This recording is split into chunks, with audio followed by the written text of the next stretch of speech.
A 13-year-old girl stands on the edge of a frozen river. Behind her is a country where speaking the wrong word can erase your entire family. Ahead of her is darkness.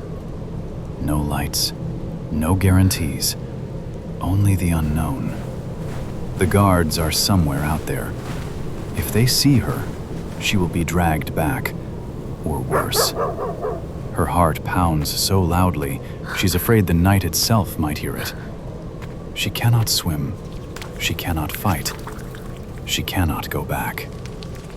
So she steps forward into the freezing black water. Because sometimes, the only way to survive is to escape everything you've ever known. This is the story of Yeonmi Park, a girl who ran away and escaped North Korea. To the outside world, it is perhaps the most sealed nation on Earth. A country of 25 million people, living largely in silence, surrounded by propaganda, and governed by fear so total, it has become ordinary. Yeonmi Park was born in 1993 in the city of Hyesan, a town along the northern border, separated from China by nothing more than a river called the Tumen. She was raised, as all North Korean children are, to worship the Kim family as gods. In school, she learned that the supreme leader could read her mind, that his benevolence was the reason she was alive. She believed it. She had no reason not to. But Yeonmi's childhood carried a weight that even the propaganda couldn't fully mask. Food was scarce. Electricity came only in unpredictable hours. And in the 1990s, a famine swept through the country, killing an estimated hundreds of thousands, perhaps millions.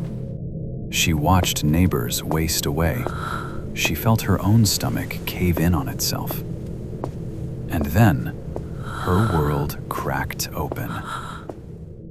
In North Korea, trading outside of government channels is illegal. But survival doesn't wait for permission. Yeonmi's father began dealing on the black market, selling metals, trading goods. For a time, it worked. Then he was caught. He was sentenced to a labor camp, a place the regime called a re-education facility. The family knew better. People entered those camps and were never the same. For Yeonmi, watching her father taken away was the first moment the curtain slipped. But it was something smaller, something almost absurd, that changed her thinking forever. A smuggled DVD. Her older sister had obtained a copy of the Hollywood film Titanic. They watched it in secret, in the dark, terrified of being caught. And in that film, Yeonmi saw something she had never been taught could exist. A man dying for love. Not for the leader, not for the state, for love. It confused her. It moved her. It planted a seed. If a man could choose to die for another person, what else had she been lied to about? By 2007, the situation had become impossible. Her father was released from the labor camp, but broken, ill, a shadow of himself. Her family was under surveillance. The walls were closing in. Her older sister, Eunmi, just 15, made a decision first. She disappeared one night, gone, across the border into China. No warning, no goodbye. Yeonmi's mother was shattered. And so, with her father too sick to stay and a daughter already on the other side, the family made the choice. They would go. Yeonmi was only 13 years old. It was a winter night in 2007. The Tumen River was frozen solid. Yeonmi and her mother stepped onto the ice in darkness. No lights. No sound except the creak of frost beneath their feet. The border guards were close. The penalty for being caught, sent back, imprisoned, or worse.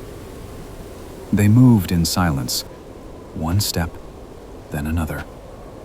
The opposite shore of China came into view, and then they were across. But freedom, real freedom, was not waiting for them on the other side. What Yeonmi and her mother found in China was not safety. They had been guided across the border by brokers, men who trafficked desperate North Korean refugees. Women and girls were sold. Men were turned away or handed to authorities. Her mother was sold to a Chinese farmer. Yeonmi narrowly escaped the same fate, only because the trafficker chose to keep her close. For nearly 2 years they lived in hiding. North Korean defectors in China had no legal status. If caught, they would be forcibly sent back to North Korea, where punishment was brutal and certain. During this time, her father, who had eventually followed them across the border, died of cancer, untreated, in a foreign country far from home. They buried him in secret, in the middle of the night, afraid that even a grave could give them away. Yeonmi was 15 years old, and she had already lived several lifetimes. Eventually, through circumstances, Yeonmi's mother was returned to her. They were together again. In 2009, a network of Christian missionaries helped Yeonmi and her mother do the unthinkable.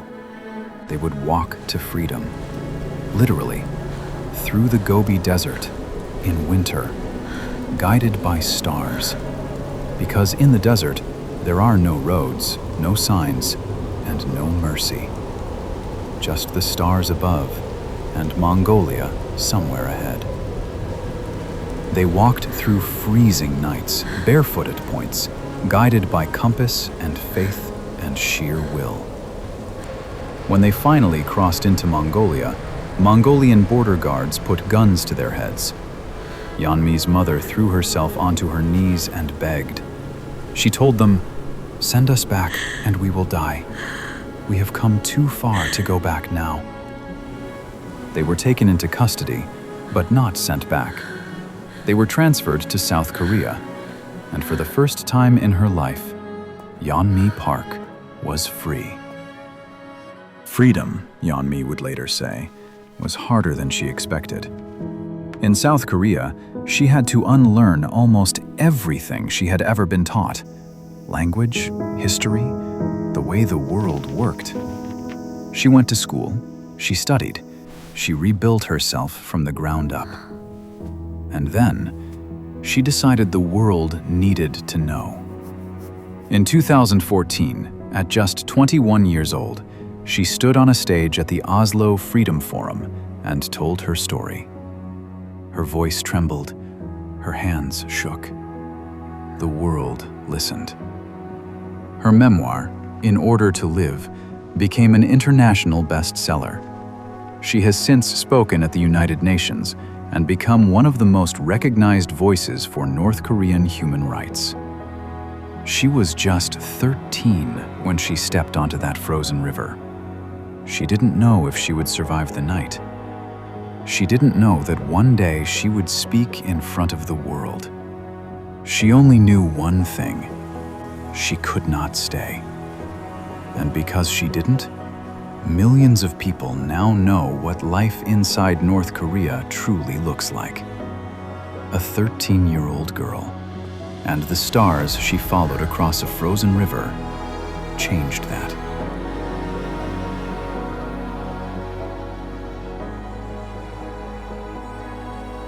Subscribe now for more such true stories.